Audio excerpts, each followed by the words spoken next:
Punta Arenas se ha consolidado como una puerta de entrada al continente blanco, en donde exploradores a principios del siglo XX pasaron por sus calles y de una u otra forma marcaron su impronta, siendo un episodio el rescate realizado por el piloto segundo Luis Pardo Villalón a la expedición imperial transantártica liderada por Ernest Shackleton. La proyección de Chile al continente antártico tiene diferentes antecedentes, los cuales podemos rastrear a los tiempos del Imperio Ultramar Español, en donde ya Carlos V entregaba las primeras cédulas en torno al Reino de Chile y su proyección a la Tierra Incógnitas Australis. Sin lugar a dudas, las exploraciones de Francisco de Oces y su cruce hacia lo que es el continente antártico dio al Imperio Ultramar Español una concepción nueva del espacio marítimo y su proyección. La impronta imperial de explorar y habitar los territorios al sur del Estrecho de Magallanes fue parte del pensamiento que trascendió a Bernardo Higgins, parte del ideario que trató de forjar en la naciente república, pero que debido a las circunstancias tuvo que ser pospuesto. El general Ramón Cañas Montalva, en su escrito titulado Nuestra soberanía hacia lo antártico, importancia de las rutas marítimas australes, escrito en 1940, señala que la creciente importancia de las rutas marítimas como de las regiones antárticas vecinas a nuestro suelo, es donde Chile debe hacerse presente junto a las potencias que reclaman propiedad sobre el hemisferio polar austral, fijando taxativamente los lógicos límites de su propiedad, aun cuando los modestos recursos no le hayan permitido hasta ahora sentar la soberanía que fuere menester, o haber dado a ella el giro comercial que ofrecen. Es de esta manera que el general destaca que, partiendo por el canal Beagle, las aguas territoriales de la Isla Nueva, nuestra posición avanzada hacia el Atlántico y por el oeste el meridional que encierra las islas de Juan Fernández y el confín austral. El 6 de noviembre de 1940, el presidente Pedro Aguirre Cerda fijó los límites del territorio chileno antártico. 25 años después, durante el gobierno del presidente Eduardo Frei Montalva, se decidió consagrar esta fecha como el Día de la Antártica Chilena, mediante el Decreto 778 de 1965. La primera expedición antártica chilena reuniría diferentes esfuerzos, los cuales tenían como principal objetivo la instalación de una base nacional en el continente blanco, además de realizar exploraciones hidrográficas, instalaciones de señalización marítima y el despliegue de efectivos del Ejército y Fuerza Aérea, sumado a un importante grupo de intelectuales, entre ellos Eugenio Orrego Vicuña, quien con su diario de viaje publicado con el nombre Tierra Australis, importante cuerpo documental que nos permite comprender el día al día y conocer parte importante de los sucesos que involucraron ese trascendental proceso. La elección de la dotación de la primera base naval antártica chilena en el territorio antártico fue un proceso que involucró diferentes etapas, recayendo el mando en el teniente primero Boris Kopaitik O'Neill, quien antes de ser designado como comandante de la futura radioestación meteorológica y telegráfica Soberanía, fue nombrado como el primer gobernador marítimo de la Antártica chilena. La organización de la flota antártica fue realizada por el capitán de navío Federico Hueselaga, asumiendo la responsabilidad de planificar, despliegue y concretar la ambiciosa empresa nacional, utilizando el transporte Angamos y la fragata Iquique. El 2 de enero de 1947 recaló la fragata Iquique a Bahía Almirantazgo y posteriormente el 23 de enero a Isla Decepción, siendo la vanguardia de la expedición chilena a la Antártica. El 6 de febrero se realizó la fundación de la primera base chilena en el territorio chileno antártico, noticia que fue transmitida a diferentes autoridades y medios de comunicación señalando: frente a las nieves eternas del continente blanco, flamea nuestro pabellón nacional. En efecto, según radiogramas recibidos por la Comandancia de la Armada, se estableció el primer bastión chileno en los hielos de la Antártica. Tras casi 2 meses en el territorio antártico chileno, el transporte Angamos y la fragata Iquique culminaron el 22 de marzo de 1947 la primera expedición antártica chilena. El trabajo incesante de la construcción de la base, así como de exploración y registros hidrográficos, conllevó un compromiso por parte de todos aquellos participantes en aquella primera comisión antártica, en donde participaron diferentes intelectuales y científicos, entre los que destacaron Óscar Pinochet de la Barra, Francisco Coliane y Eugenio Orrego Vicuña.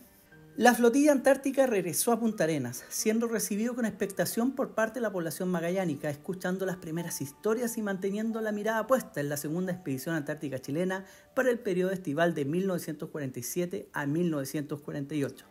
El desafío ya estaba planteado: una segunda base nacional. La segunda expedición antártica chilena, también denominada Segunda Campaña Antártica Chilena o Segunda Operación Antártica, se desarrolló entre el 18 de diciembre de 1947 y el 1 de marzo de 1948. Esta flotilla fue conformada por la fragata Covadonga y el transporte petrolero Rancagua. Zarpó desde el puerto de Valparaíso el 18 de diciembre de 1947 con la misión de practicar un reconocimiento de la región e informar a la superioridad la posibilidad de mantener una base militar lo más al sur posible. Enfrentó, al igual que la primera expedición, diversos desafíos, tanto logísticos como de navegación, poniendo a prueba las capacidades de las unidades navales. Dentro de sus objetivos se encontró el relevo de la primera dotación de Estación Meteorológica y Radiotelegráfica Soberanía de la Armada de Chile, la cual desde esa época pasó a denominarse Comandante Arturo Prat. La construcción de una segunda base científica que estuvo a cargo del Ejército, además de realizar exploraciones hidrográficas, así como toda actividad profesional y científica factible. En el viaje, el presidente Gabriel González Videla, primer jefe de Estado en el continente blanco, fue acompañado por una comitiva integrada por sus familiares junto a políticos de la época y representantes de las Fuerzas Armadas. Es así como en esta segunda expedición se realizó el relevo de la primera dotación de la Estación Meteorológica y Radiotelegráfica Soberanía de la Armada de Chile y se concretó la construcción de la segunda base nacional, la base científica Bernardo Higgins a cargo del Ejército. Dentro de sus mayores logros está la inauguración de esta segunda base antártica por parte del mismo presidente Gabriel González Videla, marcando un hito en la presencia nacional, así como de las capacidades chilenas en el continente blanco. El 17 de febrero de 1948, el presidente de Chile, Gabriel González Videla, visitó la base naval antártica Arturo Prat, realizándose y registrándose el primer desfile realizado en el territorio chileno antártico, a cargo de una delegación de la Escuela Naval. Con el fin de la Segunda Guerra Mundial, varios países habían mostrado su interés en ejercer soberanía en el continente blanco. Entre ellos Estados Unidos, Reino Unido y la Unión Soviética anunciaron grandes expediciones, mientras que Argentina dejaba en claro su interés por instalar una base permanente en el territorio. En este contexto, el propósito de la visita del presidente Gabriel González Videla era asegurar los derechos que Chile manifestó por decreto supremo del 6 de noviembre de 1940. Con este acto se ratificaba la reclamación de soberanía nacional y la declaración de límites territoriales realizados por el presidente chileno Pedro Aguirre Cerda en 1940. La visión geopolítica de Gabriel González Videla fue fundamental al ordenar en 1947 el desarrollo de la primera campaña antártica. En esta influyeron importantes pensadores como el general Ramón Cañas Montalva y Óscar Pinochet de la Barra, a quienes podemos considerar gigantes del territorio chileno antártico. Se realizó el relevo de la primera dotación naval antártica, así como los trabajos de construcción de la base antártica Bernardo Higgins, la segunda estación permanente de Chile en el continente blanco, y se continuaron los trabajos de exploración e investigación científica. El presidente Gabriel González Videla condecoró el 17 de febrero a los miembros de la dotación de la base naval antártica Comandante Arturo Prat, ceremonia que fue transmitida por radio a todo el país, en donde señaló: habéis cumplido con valor y abnegación y sacrificio nuestra misión en estos parajes inhóspitos de la Antártica, como corresponde a la gloriosa tradición de nuestra patria. Al día siguiente, el mandatario se dirigió al sector de la península antártica para la inauguración de la segunda base permanente, base Bernardo Higgins. En los días posteriores, la flotilla regresó a Punta Arenas, donde fueron recibidos como héroes. La segunda expedición chilena antártica consolidaba la soberanía efectiva de nuestro país en el territorio chileno antártico, forjándose la frase: así la proa, Chile al sur limita con el polo.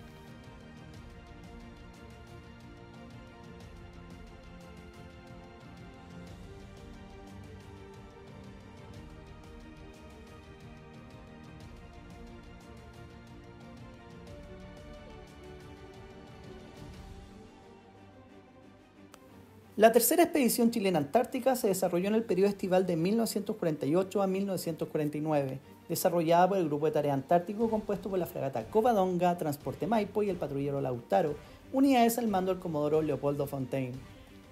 En esta instancia se realizaron diferentes hitos, entre ellos se ofició la primera misa por parte de un capellán chileno del territorio chileno antártico, ocasión que se desarrolló a los pies de la cruz instalada en marzo de 1948 en el marco de la primera Comisión Antártica chilena. De esta manera también se realizaron los trabajos del refugio naval en Isla Roberts, el cual fue inaugurado el 20 de marzo de 1949, siendo parte de las tareas constantes del Estado chileno que se efectuaban desde 1947. realizándose diferentes exploraciones de tipo hidrográfica, así como reconocimiento costero, sondaje y exploraciones terrestres en distintas áreas, incluyendo instalación de ayudas a la navegación y relevo de la dotación de la base naval antártica Arturo Prat y base O'Higgins del Ejército, en donde también se efectuaron los trabajos por parte de la Brigada de Reparaciones para mejorar las condiciones de habitabilidad de las dotaciones que ahí desempeñaban funciones. En Isla Decepción se realizó un animado partido de fútbol entre miembros de la Comisión Chilena Antártica y la dotación de la Estación Británica, lo cual era un momento de confraternidad bastante alejado de las tensiones diplomáticas entre Inglaterra y Chile, producto de las primeras expediciones realizadas y la consolidación del territorio chileno antártico.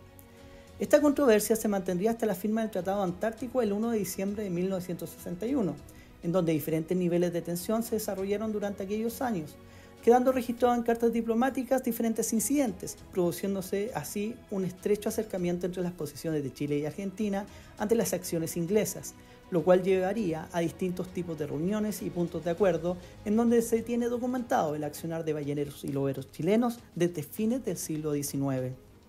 Es de esta manera que esta expedición chilena antártica enfrentó diferentes desafíos, en donde ya se contaba con diversas lecciones aprendidas de las primeras dotaciones en aislamiento y exploraciones desarrolladas, siendo fundamentales la primera dotación de la radioestación telegráfica y meteorológica Soberanía, aquel puñado de valientes muchachos, como quedaría inmortalizado en las memorias del teniente primero Boris Kopaitik, quien concluiría su carrera naval como comodoro del Grupo de Tarea Antártico, que asumió importantes labores durante el rescate de la erupción de Isla Decepción en 1969.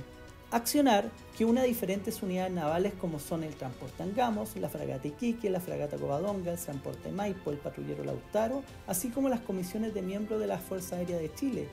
como también del Ejército, en donde se realizaron diferentes registros fundamentales desde el punto de vista geográfico, meteorológico y geodésico, lo cual fue complementado por el trabajo de diferentes intelectuales de diversas disciplinas, desde arquitectos, biólogos, abogados, geógrafos y literatos, como el connotado Francisco Coliana y Miguel Serrano, quienes no tan solo hicieron un registro y levantamiento de antecedentes respecto a este desconocido territorio, sino que además legaron una pasión por la Antártica y las proyecciones de Chile en el continente blanco, mirando mucho más que sus costas, adentrándose en aquellos territorios en acciones conjuntas y trascendentales. Es de esta manera que se generaron diferentes instancias para la exploración y accionar en el territorio chileno antártico, en donde la creación del Instituto Antártico Chileno, así como las diferentes unidades navales con capacidades polares, como lo fueron el AP-45 Piloto Pardo y el antiguo rompehielos Oscar Viel, junto a otras unidades, fueron marcando la blanca estela de navegación en el Océano Austral, lo que va conformando una historia de continuidad, responsabilidad y proyección a futuro, lo cual es materializado con el actual rompehielos chileno Oscar Viel. Una historia largamente registrada, analizada y difundida, que hoy en día nos permite recobrar imágenes de una época heroica, en donde los espíritus de valientes hombres ante un gran desafío fue marcando nuestra historia en el continente blanco. Es de esta manera que esta travesía por nuestra historia antártica, inmortalizada en grabaciones de 8 milímetros, nos da cuenta de un esfuerzo trascendente realizado para llegar al territorio chileno antártico, legando a las nuevas generaciones una historia de sacrificio, entrega y profesionalismo, en donde a través del mar se desplegaron los primeros estudios científicos realizando acciones de soberanía efectiva, comprendiendo en parte un territorio maravilloso que a la vez es hostil, marcando hechos capitales en la historia de nuestra patria, en donde con la proa al sur, Chile al sur, limita con el polo. Hoy, en la Antártica se efectúan diferentes acciones de países en pos de la ciencia y la comprensión del mundo cambiante, en donde la cooperación y entendimiento conllevan acciones científicas y de cooperación, en donde China, Rusia, Alemania, Estados Unidos, Australia, Chile, Polonia, Estonia, Argentina, Perú, Brasil, Nueva Zelanda, entre otros países, generan los estudios claves para comprender un territorio hostil y maravilloso, siendo parte de una historia que se trazó desde el sacrificio, entrega y voluntad de un puñado de hombres que ha permitido que se escriba una historia en el denominado Continente Blanco.